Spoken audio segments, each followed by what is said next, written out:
at the same time, you see a fighting game, and there's definitely more simplicity to it on its surface. But then you break it down, and like, there it's hard to tech every single throw that you possibly can, every single hit that would otherwise give you knockdown. It's hard to capitalize off of your Oki and Tekken. It's hard to do a whole lot of this stuff that you just kind of look at it, and if you don't really know what's going on, you might take it for granted. But how is it that you translate that to a wider audience that is only just kind of now starting to pay attention, because the bigger sponsors are only just now starting to pay attention? Yeah. It's interesting because I think of course it begins at the actual development of the game, right? I think the current lineup of games we have right now are like they're some of the perfect ways in which the medium is expressed where you can enjoy this at the lowest level of understanding, and then as you start understanding the game more, the games just become more enjoyable to understand. I think Dragon Ball was definitely one of the first for me that kind of made me feel that, which is why I started. Because at the beginning, I'm just hitting square, and I still got the instant gratification from Mm-hmm. hitting square as a beginner. But then as I learned more about the game, I'm like, oh my goodness, there's setups regarding neutral, how to call assists, how to play around my assists, how to play around my opponent's assists, what are my opponent's options, everything like that. And like, okay, so Dragon Ball has this like ceiling or has this floor that's really accessible to everyone. Mm-hmm. And I think that's the importance of like now of all the games that are coming out now is that there's this floor that provides gratification to people who are just starting the medium, and at the same time there's a ceiling that as you go up and get closer to it, the medium becomes even more enjoyable. And I Mm-hmm. think that's the main job of the current developers of now of today, to kind of make sure that they're always doing this great balancing act between the floor and the ceiling of the game to make sure that it's enjoyable in all ways for people. I think right now they're doing a pretty decent job. I think right now Tekken 8 probably does the best job out of it by far. I think there's Yeah. there's instant gratification for people who are just starting it with like special style and heat rush, heat engage and everything. Which is And so then hard to do for Tekken. it's Like, hard. It's yeah. insanely hard. And then as I play Tekken more and I get higher level at it, it's still enjoyable because now I see the decisions me and my opponent have to make. And even though the game gets tougher, it's still enjoyable there. So Yeah, no, that's one of those things where you're talking about high level play. It doesn't really get more complex and nuanced than it does with Tekken, and something about that yeah. drew you in to begin with. And are you trying to carry on with it, or are you kind of sticking with 2D fighters? You think? To be honest, like in a way, it's so funny that my career technically started with Tekken 7, right? And Mm-hmm. now I'm here at Tekken 8, definitely way better than I was at 7 by far. Like Mm. if I had the two of first to 10 against me in 7, I'd smoke him free, right? Um, but like there's this kind of love I have of like 2D anime games that like it's never gonna disappear. I think from Dragon Ball, I ended up going backwards, learning XRD for Guilty Gear, and I also ended Yeah. up learning Blaze Blue Central Fiction. And people are gonna hate me. I still think Blaze Blue Central Fiction is the best fighting game of all time. I'm a firm believer of that. There's some people who don't agree, but I Yeah. I think That that's I not think that's just not the, hate worthy though. Like, someone is just yeah. gonna. In fact, someone will probably love you for saying that. Oh yeah, I doubt there's definitely people who will love me for saying that. I think the just the sheer inventiveness of that game, the creativity that almost every single character has a unique subsystem to work around in the game is crazy, Arc crazy. system is just nuts. Yeah. Listen, there were substances involved in the making that game 100%. And they cooked. They cooked. I do have to ask, just out of curiosity, I was a biking main in Xrd. Who? What about you? Exert actually played Leo.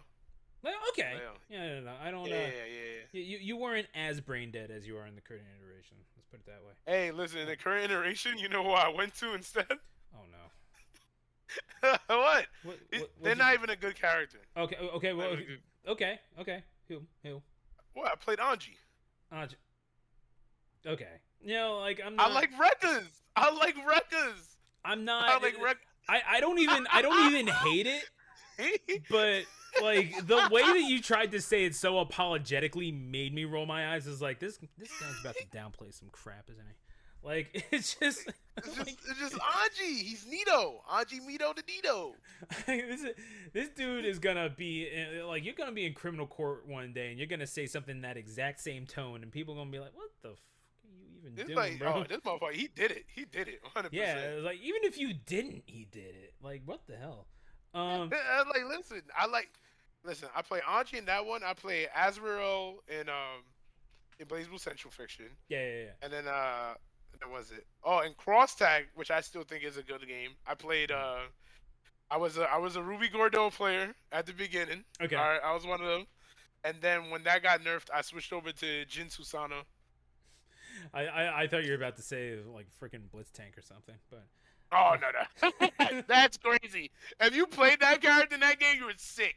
You're sick in that. Yeah, no, you're sick. Yeah, I mean, look, there are some sick puppies that do that in games, like just low tier mains in general. And I know that that's rich, you know, coming from, you know, me who had to deal with Philly Smash for all those years. It's just like, okay, so yeah, hey, enjoy watching Bowser Jr., Meta Knight, and approximately 57 Falcos, but that's like.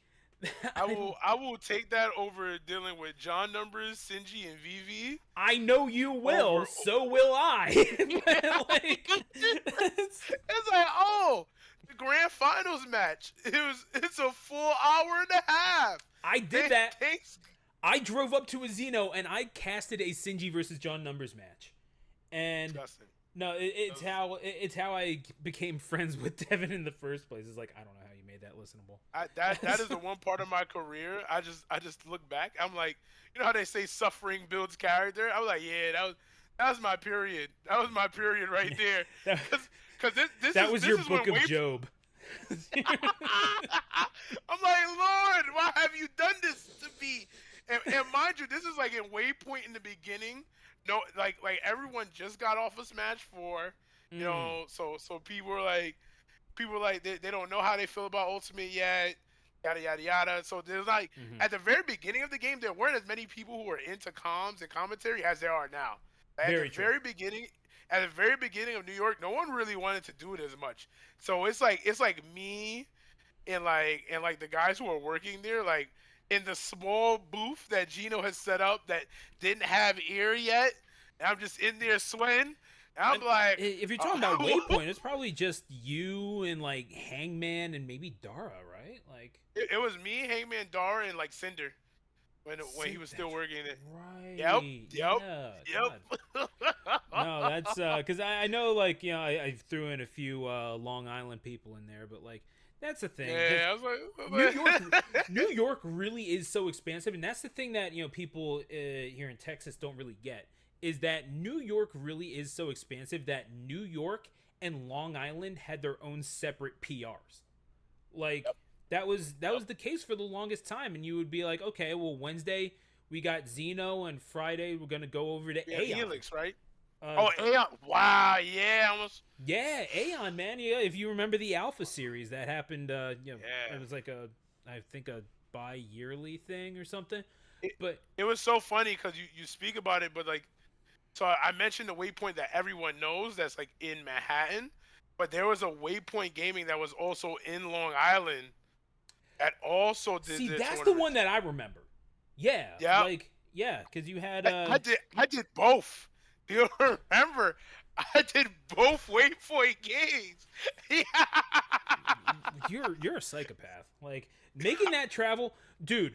Traveling from like the city proper to Long Island is just like that will make you want to commit Long Island to the sea itself.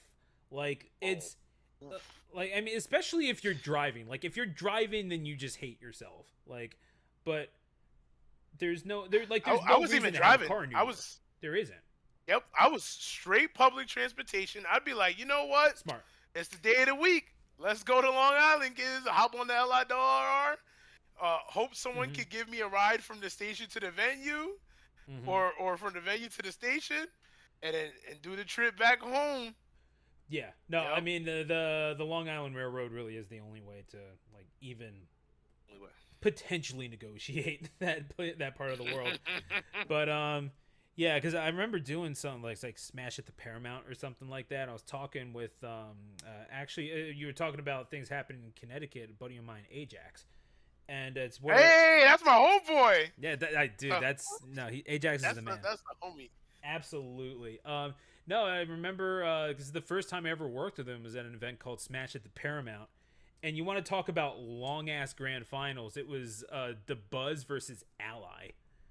Oh, That, oh, yeah, oh, yeah. Well, oh, that was oh, that was oh. literally I introed it, and it was one of the first events that I actually emceed, in Smash anyway.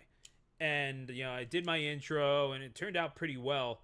And then, like, I waited for an hour, and I was just like, okay, well, I'm just gonna go explore the arena, I guess. And I got into a whole like 30-minute conversation with the guy who was running the downstairs bar at the Paramount. It was like just a shrine to Islanders hockey down there. So we got to talking about that, got to talking about like, the season that's coming up. And then I come upstairs and it's game 2 of the reset. I'm like, what in the like, what is going on? Like, I genuinely could not believe that, this is a game that people were excited for. I mean, I love it. Don't get me wrong, but like, oh my lord. No. Listen, there's even a limit to how much I can take. Trust me, I understand. Yeah, like timeouts like that don't really happen in FGC. In like proper fighting. They don't. Because it's like timeouts will happen, sure, but those are like, okay, they're 60 seconds or they're 90 seconds. We're talking like 8 minutes of your life are about to die. you were like it's so crazy because people like, if someone says, yeah, the guy timed me out in Tekken, no one bats an eye because like a Tekken round is like 60 seconds. So if the guy timed you out, I'm like, all right, that's 60 seconds. Like Sure. when I hear someone timed you out in Smash, I was like, that's 7. Now it's 7 minutes, at least here in New York. But there was a period of time where it was like 8 minutes now, back then, right? I believe so. Yeah. No, I think the standard rule set across the world now is 7 minutes, but again, like that part of the game when they were just trying to standardize rule sets, standardize stage lists, which we still haven't done. You can't even agree to like ban certain characters, which I won't name Steve. But come on, who do you want to get banned, man? I think everyone's fine in that game. I think you just gotta build yourself up. Just very, very fair, and I'm cutting this call off.